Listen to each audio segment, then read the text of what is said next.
everybody. Welcome to ITLS Academy.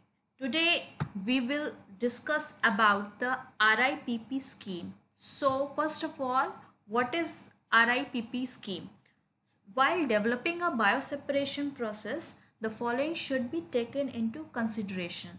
So the first one is the nature of the starting material. That includes cell suspension, crude protein solution. So the next is the initial location of the target product. This involves intracellular, extracellular, embedded in solid materials such as inclusion bodies. Next is the volume or flow rate of the starting material. Next is the relative abundance of the product in the starting material, that is its concentration relative to the impurities. Next is the susceptibility to degradation, for example its pH stability, sensitivity to high shear rates, or exposure to organic solvents. Next is the desired physical form of the final product, for example lyophilized powder, sterile solution, suspension. Next is the quality requirements, which involves percentage purity, absence of endotoxins or aggregates. The last is the process costing and economics. So here is the flowchart of this RIPP scheme, where R is the recovery, I is the isolation, P is the purification, and the last P is polishing. So this recovery and isolation includes low resolution, high throughput, and this purification and polishing comes under high resolution, low throughput. So this is all about the bioseparation. So next, if we talk about the RIPP scheme, basically we all know that RIPP is recovery, isolation, purification and polishing scheme, which is commonly used in bioseparation.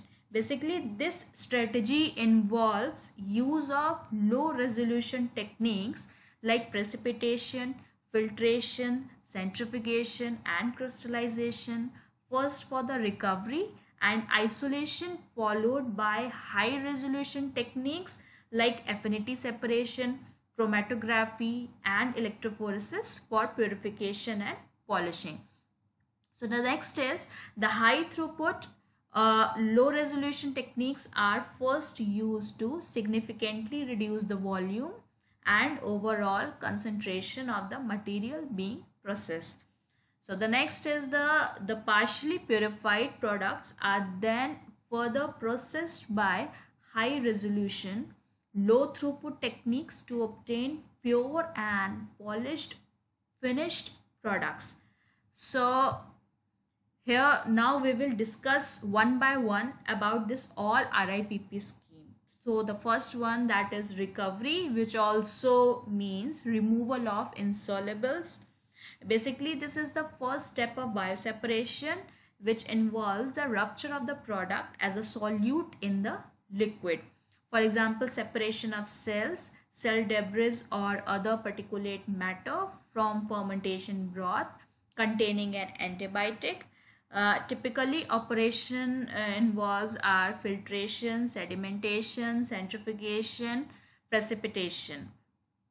So the next is isolation. Basically isolation is the second step that involves removal of those components whose properties vary markedly from that of desired product. The example, for the most of the product, water is the chief impurity, and steps are designed like solvent extraction, adsorption, ultrafiltration and precipitation.